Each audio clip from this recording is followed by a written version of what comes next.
Hello दोस्तों, फिर से हाजिर है गप्पुताई आपके लिए ढेर सारी खबरों के साथ।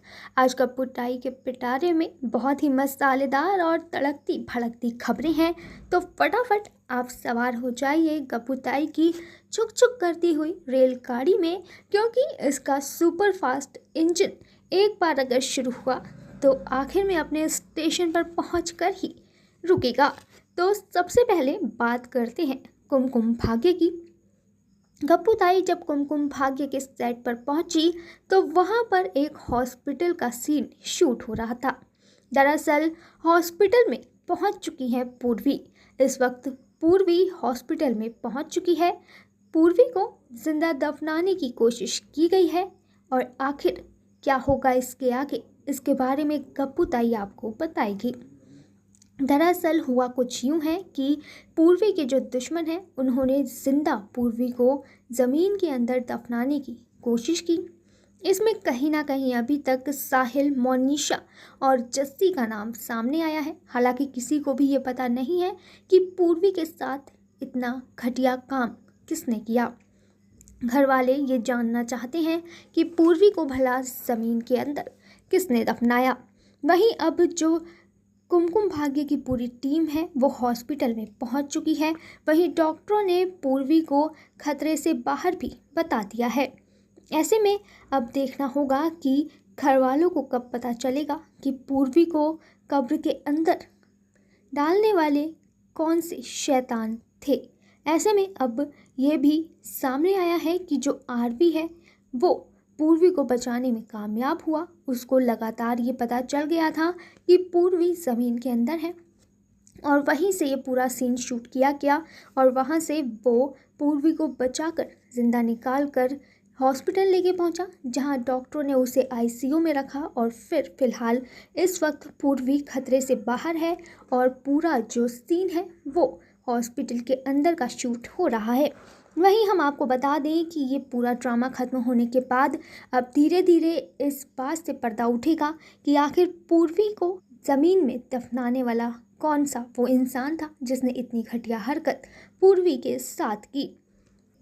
वहीं अब गप्पुताई आपको लिए चलती है मेरा बालम थानेदार के सेट पर, जहां पर इस वक्त काफ़ी ज़्यादा बवाल मचा हुआ है। बुलबुल तक आखिरकार उसके थानेदार साहब पहुंच गए हैं। बुलबुल और थानेदार का जो प्लान था वो कहीं ना कहीं कामयाब हो गया है। अब बुलबुल अपने जिस मिशन में निकली थी वो पूरा हो चुका है। ऐसे में संपूर्णा की जो बर्थडे था उसको बनाने के चक्कर में वो अपना सारा भेद खोल बैठी और खुद ही बुलबुल के बनाए हुए प्लान में फंस गई। बुलबुल की चाल का कहीं ना कहीं संपूर्णा को अंदाज़ा हो गया था, लेकिन इसके बावजूद भी वो कुछ भी नहीं कर पाई। संपूर्णा के जन्मदिन पर उसको 440 वोल्ट का झटका बुलबुल ने दे दिया है।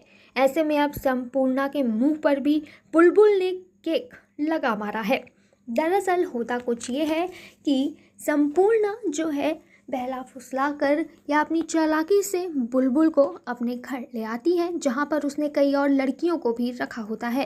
पर बुलबुल वहाँ से बचकर अपने जो पति हैं यानी कि वीर हैं उस तक एक क्लू पहुँचाती है और वो क्लू वीर तक पहुँच जाता है, जिसके बाद वीर उस घर तक पहुंचते हैं जहां पर बुलबुल और बाकी लड़कियों को रखा हुआ था।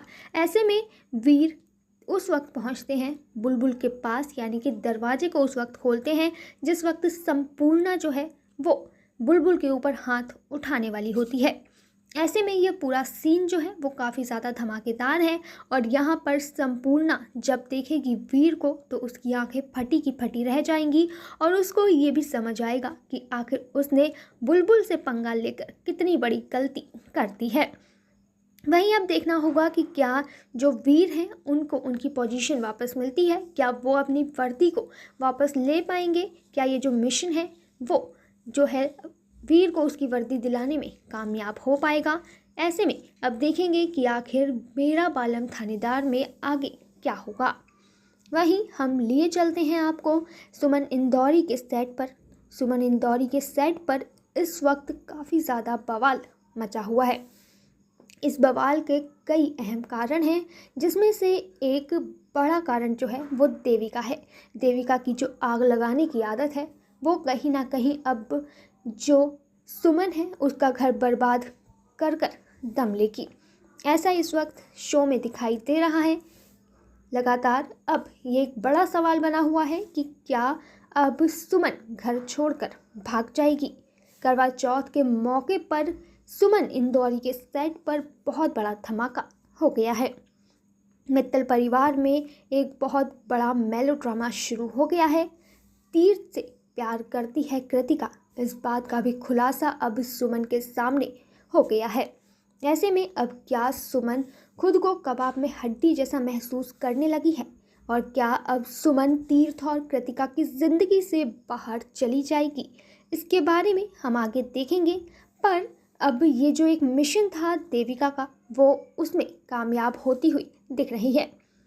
दरअसल देविका कैसे भी सुमन को यह भरोसा दिलाना चाहती थी कि जो कृतिका और तीर्थ हैं वो एक दूसरे से प्यार करते हैं और सुमन उन दोनों के बीच में आ रही है। सीधे तौर पर कहें तो देविका का जो एक प्लान था वो था कि सुमन का घर बर्बाद करना, और अब जब सुमन के सामने ये सच आ गया है कि तीर्थ कृतिका से प्यार करता है, जब वो उसके सामने कृतिका को प्रपोज करता है या फिर कृतिका को बोलता है कि आई लव यू, तो ये सुमन सुन लेती है और इससे उसका दिल तार तार हो जाता है। ऐसे में जो देविका है वो कहीं ना कहीं काफ़ी खुश होती है, पर सुमन इतनी ज़्यादा खुद को अनसिक्योर या खुद को ऐसा मानती है कि वो कबाब में हड्डी है, और वो घर छोड़कर अपना सारा सामान लेकर घर से निकलने के लिए तैयार हो जाती है। वहीं अभी तक तीर्थ को इस सब के बारे में नहीं पता, और सुमित्रा जो है वो भी सुमन को रोकने की कोशिश करती है, पर वो किसी की कोई बात नहीं सुनती और सीधे घर से बाहर की तरफ जाने लगती है।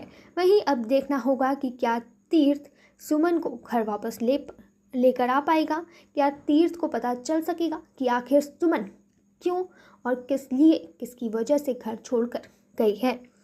हालांकि ये सब टीवी में देखने का हमें आगे पता चल पाएगा, पर देखना होगा कि आगे इस शो में क्या होता है।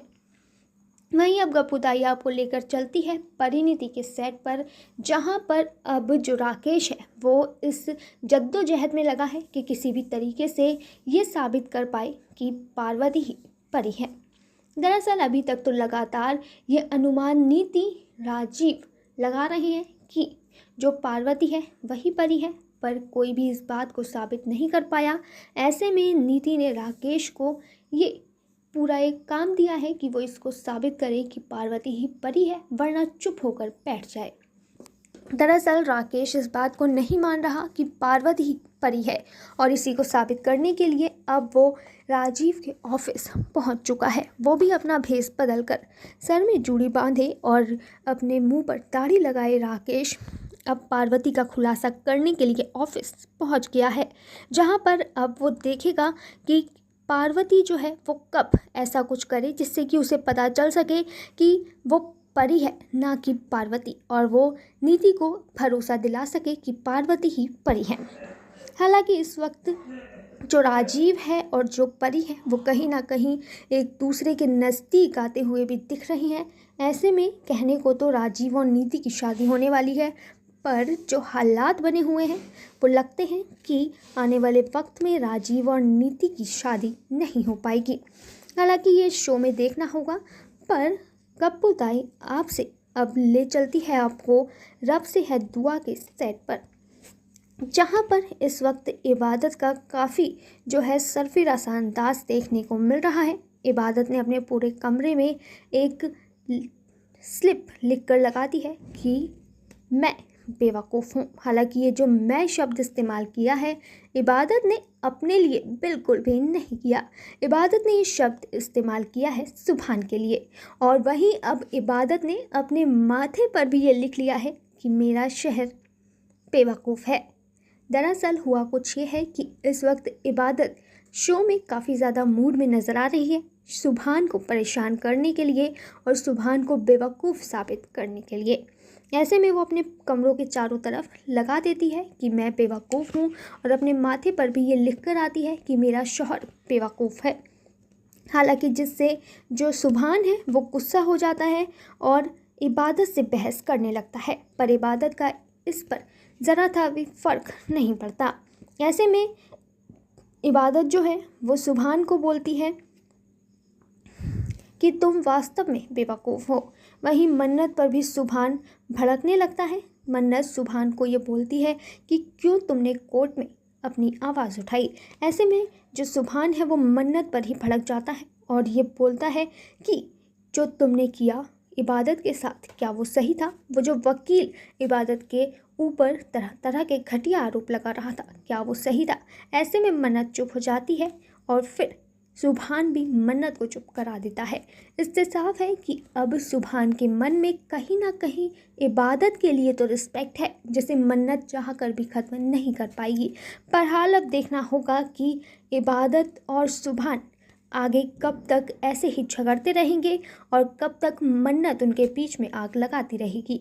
फिलहाल गप्पू ताई चलती है, फिर मिलेगी किसी नए और मसालेदार तड़कते भड़कते टॉपिक के साथ। तब तक देखते रहिए गॉसिप विद गप्पू ताई। धन्यवाद।